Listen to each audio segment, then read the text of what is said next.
Hi viewer, நான் உங்கள் doctor Kumar. நம்ம நிகழ்ச்சியில் பல்வேறு தரப்பட்ட மருத்துவ குறிப்புகளை பார்த்துட்ருக்கோம். அந்த வகையில் இன்றைக்கி நம்ம பார்க்கக்கூடியது டெஸ்டோஸ்டரானை இயற்கை முறையில் எப்படி அதிகரிக்கலாம் அதை தான் இன்றைக்கி பார்க்க போகிறோம். பொதுவாக இந்த ஆண் ஹார்மோன் என்று அழைக்கப்படுகிறது. ஆண் பெண் இரண்டு பாலரில் பெண்ணுக்கு ஈஸ்ட்ரோஜன், ஆணுக்கு டெஸ்டோஸ்டரான். இதை மெடிக்கல் டேர்மில் வரும்போது நிறைய நம்ம சொல்கிற மாதிரி வரும். ஆனால் இதை பாமரரும் புரிஞ்சு கொள்கிற மாதிரி தான் நான் இப்போ கொஞ்சம் இந்த வீடியோக்கள் போடுறேன். இந்த வீடியோ எதுக்கு நான் போடுறேன்னு கேட்டிங்கன்னா, இந்த டெஸ்டோஸ்டரான்கிற ஹார்மோன்கிற அடிப்படை நம்மளுக்கு தெரிந்தால்தான் நம்ம இந்த பால் உணர்வு தூண்டப்படுறது, இந்த ஆண் தன்மைக்கான ஒரு இது எல்லாமே இதனுடைய அடிப்படையில் வரக்கூடியது. அதனால் அனைவரும் புரிஞ்சு கொள்ளணும் இதை பற்றிங்கிறக்காக தான் கொஞ்சம் இந்த மெடிக்கல் டேர்ம்லாம் கொஞ்சம் சுருக்கிக்கிட்டு தமிழில் எல்லாரும் தெரிஞ்சு கொள்றதுக்காக இந்த வீடியோக்களை நான் போடுறேன். நம்ம நிகழ்ச்சிக்குள்ளே போகிறதுக்கு முன்னாடி ஒரு சின்ன வேண்டுகோள். நம்ம நிகழ்ச்சியை பிடிச்சிருந்துச்சுன்னா உங்களுக்கு சப்ஸ்கிரைப் பண்ணி எங்களுக்கு ஆதரவு தருமாறு பணிவோடு கேட்டுக்கொள்கிறேன். அதே நேரத்தில் இந்த நிகழ்ச்சி உங்களுக்கு உண்மையிலே பிடிச்சிருந்துச்சுன்னா எங்களுக்கு ஒரு லைக் பண்ணுங்கள். அதே நேரத்தில் மற்றவங்களுக்கும் பயனுள்ளதாக இருந்துன்னு கேட்டிங்கன்னா ஷேர் பண்ணி எங்களுக்கு சப்போர்ட் பண்ணுங்கள். நான் உங்கள் டாக்டர் குமார். வாங்க நம்ம நிகழ்ச்சிக்குள்ளே போகிற மாதிரி போவோம். அதே நேரத்தில் பார்த்திங்கன்னா ஆரம்பத்தில் சொன்னது மாதிரி ஆண் பெண் இருபாலரில் இந்த ஆண் தன்மைக்கு முக்கியமான ஒரு ஹார்மோன் பார்த்திங்கன்னா டெஸ்டோஸ்டரான் தான். இது பிட்யூட்டரி மூலம் சில சமிக்கைகள் மூலம் பெறப்பட்ட சிக்னல் மூலம் என்னன்னு கேட்டிங்கன்னா நம்ம விதைப்பையில் அதிகமாக சுரக்க ஆரம்பிக்குது. இந்த டெஸ்டோஸ்டரான் அதிகரிக்கத்தான் ஒரு நபருக்கு அல்லது வளரும் பையனுக்கு ஆண் தன்மை உணர்வு, பாலியல் இச்சை, பாலியல் உணர்வு வரும். அதே நேரத்தில் இரண்டாவதாக ஆண்குறி எழுச்சி. சின்ன வயசுலாம் பார்த்திங்கன்னா சடனாக எழுஞ்சிட்டே வந்துட்டுருக்கு. ஏன்னு கேட்டிங்கன்னா அப்போ அந்த வயசில் அந்த பருவ வயசில் இந்த ஹார்மோன் அதிகமாக சுரந்துக்கிட்டே இருக்கும். அப்போ ஆண்குறி எழுச்சிக்கு ரொம்ப முக்கியமாக ஒரு இது பண்ணுது. மூன்றாவது பார்த்திங்கன்னா நம்மளுடைய எலும்பு தசை கட்டுமானத்திற்கு, பாடி பில்டிங் நேச்சருக்கு இந்த டெஸ்டோஸ்டரான் முக்கிய இடத்தை வகிக்குது. அதில் பார்த்திங்கன்னா இந்த டெஸ்டோஸ்டரான் வரும்பொழுது நல்லா பார்த்திங்கன்னா ஆண் தன்மை உள்ளதில் பார்த்திங்கன்னா நல்லா பாடி பில்டிங் மஸ்குலேச்சர் நல்லா ஒரு இதாக இருப்பாங்க. ஆனால் கொஞ்சம் 40 வயசு 50 வயசில் போகும்போது அந்த ஹார்மோன் குறையும் போது என்னன்னு கேட்டிங்கன்னா அப்படியே சுருங்கி போய் ஆள் ஒரு தொங்குன மாதிரி ஆயிடுவாங்க. அவங்க வளர்ச்சியெல்லாம் குறைய ஆரம்பிச்சுக்கிறோம். அடுத்து பார்த்திங்கன்னா ஸ்பெர்ம் கவுண்டை விந்தணுக்களுடைய உற்பத்தி எண்ணிக்கை அதிகரிக்கிறதுல முக்கிய இடத்துல இருக்கிறது இந்த டெஸ்டோஸ்டரானுங்கிற ஒரு ஹார்மோன். சரிங்கன்னு கேட்டிங்கன்னா ஆமாம், இது இது குறைய விந்தணுக்கள் உற்பத்தியும் குறைய ஆரம்பிச்சிடும். விந்தணுக்கள் உயிரோட்டமாக நீந்தி செல்லக்கூடிய ஒரு இதுகள் இதில் குறைய ஆரம்பிச்சுக்கிறோம். அந்த அளவுக்கு முக்கியத்துவம் வாய்ந்த அந்த ஹார்மோனை நம்ம எப்படி இயற்கையான முறையில் அதிகரிக்கலாம். சரிங்களா? இந்த இடத்துல பார்க்கும் பொழுது பார்த்திங்கன்னா நம்பர் 1 இடத்துல இருக்கிற பார்த்திங்கன்னா ஃபிசிக்கல் எக்ஸசைஸ். நன்றாக எந்த நேரத்தில் ஒரு மாலை நேரத்தில் ஓடி விளையாடும் பொழுது நல்ல எக்ஸசைஸ். மாதிரி அடைச்ச இடத்துல பண்ணாதீங்க தயவுசெய்து. நல்லா ஓடி விளையாண்டு இந்த மாதிரி இதில் பண்ணும்போது சூரிய ஒளியில் மாலை நேரத்தில் பண்ணும் பொழுது அதில் விட்டமின் D3 உருவாகி இந்த ஹார்மோன் சிந்தசிஸ் பண்ணுறதுக்கு முக்கிய இடத்தை வகிக்குது. விட்டமின் D3 இல்லாமல் நீங்கள் இந்த ஹார்மோனை உற்பத்தி பண்ண முடியாது. சரிங்களா? அதனால தான் நல்ல எக்ஸசைஸை எப்போ எதில் பண்ணணும்னு கேட்டிங்கன்னா மாலை நேரத்தில் சூரிய ஒளி அந்த நேரத்தில் அந்த சூரிய ஒளியில் அதிகமாக இருக்கும். சரிங்களா? அது சிந்தசிஸ் பண்ணிவிட்டு இந்த டெஸ்டோஸ்டரான் உற்பத்திக்கு காரணமாயிரும். அதே நேரத்தில் தசைகளுடைய இயக்கங்கள் இது பண்ணுறதுனால தசைகளுடைய அந்த ரிசெப்டார்ஸ் என்னென்னு கேட்டிங்கன்னா இந்த டெஸ்டோஸ்டரான் உற்பத்திக்கு முக்கிய காரணத்தை வகிக்குது. இது உடற்பயிற்சி. அதே நேரத்தில் உடற்சூடை நீங்கள் குறைக்கணும்.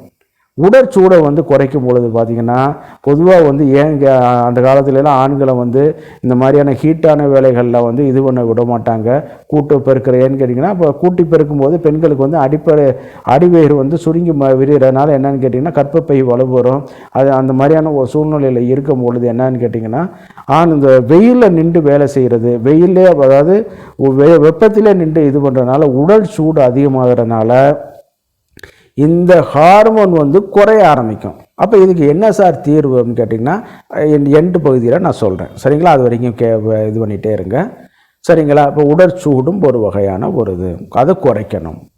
அடுத்து வந்து பார்த்திங்கன்னா நேச்சுரலான ஃபிஷ் கண்டென்ட் உள்ள ஃபிஷ் வந்து நம்ம எடுத்துக்கிறணும். அப்போ சைவமான உள்ளவங்க ஃபிஷ் ஆயில் வந்து விற்கிது, அது வந்து பிராண்டட் நல்ல பிராண்டாக பார்த்து வாங்கி சாப்பிட்டுக்கிறங்க.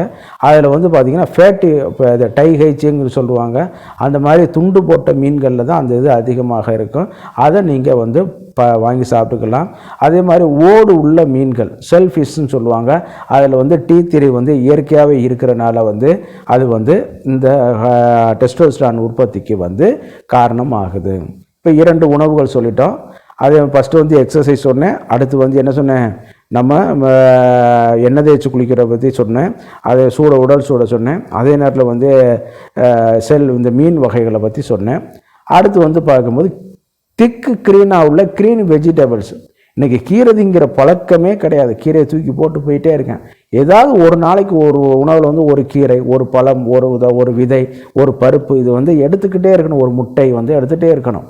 சரிங்களா? அப்போ எடுத்தால் தான் இந்த க்ரீன் வெஜிடபிள்ஸில் வந்து மெக்னீசியம் கண்டென்ட் வந்து அதிகமாக இருக்கும். வேறு மெக்னீசியம் வந்து எந்த உணவுப் பொருளையும் நீங்கள் சப்ளிமெண்ட் பண்ண முடியாது எக்ஸப்ட் க்ரீனி வெஜிடபிள்ஸை தவிர்த்து. நல்லா வந்து பார்த்திங்கன்னு கேட்டிங்கன்னா அந்த மாதிரியான இதில் வந்து கீரைகள் இதுகள்லாம் சாப்பிடும் பொழுது உங்களுக்கு வந்து அந்த மெக்னீசியம் தூண்டப்பட்டு இதில் வந்து அதிகமாக வர ஆரம்பிக்கும். இந்த டெஸ்டோஸ்டரான் வந்து இயற்கையாகவே கட்டுமானத்தில் வந்து வர ஆரம்பிக்கும். சரிங்களா? அதுக்கான நேச்சுரல் கண்டென்ட் வந்து நம்ம கொடுக்கணும். அடுத்து வந்து பார்த்திங்கன்னு கேட்டிங்கன்னா முட்டையில் வந்து பார்த்திங்கன்னா அதிகமான இந்த ஆக்சிடோசின் ப்ராப்பர்ட்டியும் இருக்குது, ஃபேட் கண்டென்ட்டும் இருக்குது. ஏறத்தாழ ஒரு முட்டை வந்து 35 to 40 கிராம் அளவு போல் இருக்கணும். இன்றைக்கி அந்த அளவுக்கு முட்டையெல்லாம் கிடையாது. வெட்டினரியன்ஸ்ட்டை வேணால் கேட்டு பாருங்கள். ஏறத்தாழ அந்த அளவுக்கு உள்ள முட்டையில் 5 கிராம் அளவு போல் புரோட்டீன் கண்டென்ட் வந்து இருக்கும். இந்த புரோட்டீன் கண்டென்ட் வந்து டெஸ்டோஸ்டரான் ஹார்மோனை சிந்தசிஸ் பண்ணி அது கட்டுமானத்துக்கு வந்து இது பண்ணி கொடுக்க ஆரம்பிக்குது. அதே நேரத்தில் வந்து மில்க் கண்டென்ட் வந்து நம்ம எடுத்துக்கிறது மூலமாக கூட இந்த டெஸ்டோஸ்டரானை வந்து அதிகப்படுத்தலாம். அதே இதில் வந்து பார்த்திங்கன்னா இந்த கோகோ ப்ராடக்ட் வந்து பார்த்திங்கன்னா இந்த கோகோ ப்ராடக்ட்டுகள் வந்து நம்ம எடுத்துக்கிற பொழுது, அதாவது சாக்லேட் இந்த மாதிரியான இது சுகர் இல்லாமல் பார்த்துக்கிறோங்க.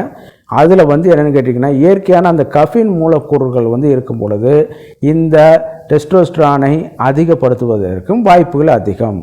சரிங்களா? அதனால் சாக்லேட் வந்து பிளாக் சாக்லேட்லாம் அன்றைக்கி வந்து நல்ல ரேட்டாக இருக்கும். நல்ல இனிக்கிற சாக்லேட் வந்து விலை கம்மியாக இருக்கும், கசக்கிற சாக்லேட் வந்து விலை கூட. ஆனால் அந்த கசக்கிற சாக்லேட்டோட மருத்துவ மகத்துவம் இந்த டெஸ்டோஸ்டரானை பில்ட் பண்ணுறதுல வந்து இருக்கும். சரிங்களா? அதனால் அதை நல்லா நிறையா சாப்பிட்டுக்கிறங்க. சுகர் மட்டும் இல்லாத அளவுக்கு கொஞ்சம் கண்ட்ரோல் பண்ணி பார்த்துக்கிறங்க. அடுத்து வந்து அவகேடோன்னு ஒரு ஃப்ரூட், பட்டர் ஃப்ரூட்னு நம்ம சொல்லுவோம். இந்த அவகேடோ ஃப்ரூட்னால கூட இந்த டெஸ்டோஸ்டரான் வந்து ஒரு வலிமையாக உற்பத்தி பண்ணுவதற்கு வாய்ப்புகள் வந்து அதிகம். சரிங்களா? அவகேடோ வந்து இன்றைக்கி அவகேடோ ஜூஸ் டெய்லி வாங்கி நீங்கள் நல்லா குடிங்க. அதே நேரத்தில் வந்து அடுத்த பாயிண்ட்டை வந்து பார்க்கும்போது இந்த பெரிஸ் அதே நேரத்தில் போமோகிரேட்டுங்கிற மாதுளை இது பண்ணது, இது எல்லாமே இந்த விந்தணுக்களுடைய உற்பத்தி. அதே நேரத்தில் மெயினாக வந்து டெஸ்டோஸ்டரானை சிந்தசிஸ் பண்ணி அதை வந்து அதிகப்படுத்துவதன் மூலமாக வந்து இந்த இது வந்து பண்ணி கொடுக்க வைக்குது. நான் சொன்ன இதே நேரத்தில் நான் முன்னாடி சொன்ன மாதிரி இந்த உடற்சூடுங்கிற ஒரு பாயிண்ட் சொன்னேன்.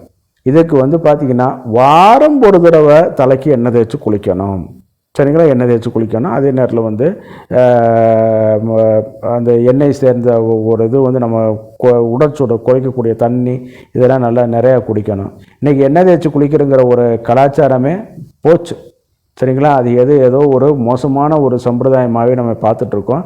அதனால் அந்த மாதிரி வந்து அதை கடைபிடிக்காமல் உடற்சூடை குறைக்கிற மாதிரி பார்த்துக்கிறோங்க. இதுகள்லாம் பண்ணிக்கிறங்க.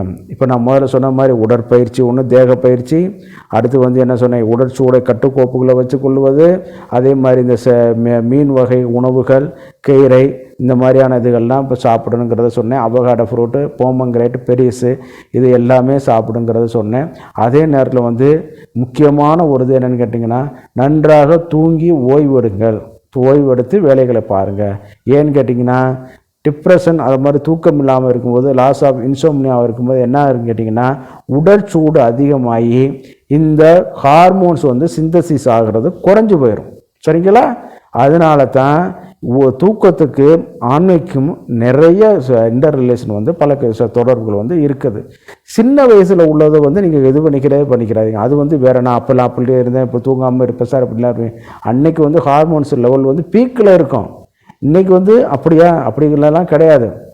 வயதாக அந்த இது வந்து டெஸ்டோஸ்டரான் குறையவே ஆரம்பிக்கும். அப்போ என்னன்னு கேட்டிங்கன்னா, விரைப்புத்தன்மை குறையும், செக்ஸுவல் ட்ரைவ் ஆர்வம் குறையும், லாஸ் ஆஃப் லிபிடோ வரும், ஹைப்போகொனாய்டிசம், அதாவது நம்ம அந்த ஒரு ஆண் தன்மைக்கு உள்ள இது எல்லாமே குறைந்து மேலும் பாதிப்புக்கு உள்ளாயிட்டு வரும். இது எல்லாமே ஒரே ஒரு ஹார்மோனால் வரக்கூடிய ஒரு இது டெஸ்டோஸ்டரான். அப்போ நம்ம என்ன பண்ணணும், அந்த டெஸ்டோஸ்டரானை வந்து முறையாக வந்து உற்பத்தி பண்ணுறதுக்கு இந்த மாதிரியான இயற்கையான ஒரு இது வந்து நம்ம சேர்த்துக்கிறோம். சில நேரம் ஹார்மோன் ரீப்ளேஸ்மெண்ட் தெரப்பி வந்து நம்ம எடுத்துக்கிட்டோம்னாலும் அது வந்து சில நேரம் மருத்துவருடைய பார்வையில் பராமரிப்பில் வந்து பண்ணணும். அது வந்து நிறைய செலவுகள் வந்து பிடிக்கும். அதனால் நீங்கள் அந்த மாதிரி உள்ளதுகளை வந்து வேண்டியதில்லை. அதுக்கு இந்த மாதிரியான இதுகளை வந்து இது பண்ணிகிட்டே இருங்க, உணவில் சேர்த்துக்கிட்டு இருங்க, பயிற்சிகள் பண்ணிகிட்டே இருங்க. இந்த டெஸ்டோஸ்டரான் இயற்கையாகவே உங்களுக்கு தூண்டப்பட்டு உங்களுக்கு ஆண் தன்மை, ஆண் உணர்வுகள் இதெல்லாம் வந்து அதிகப்படியாக வந்து உங்களுடைய தாம்பத்திய வாழ்க்கையை வந்து சிறப்பிக்க வைக்கும். நான் உங்கள் டாக்டர் குமார். நம்ம நிகழ்ச்சியை வந்து இறுதி பகுதிக்கு வந்துட்டோம். இந்த நிகழ்ச்சி உங்களுக்கு பிடிச்சிருந்துச்சுன்னா லைக் பண்ணுங்கள், ஷேர் பண்ணுங்கள், சப்ஸ்கிரைப் பண்ணுங்கள். நன்றி, வணக்கம்.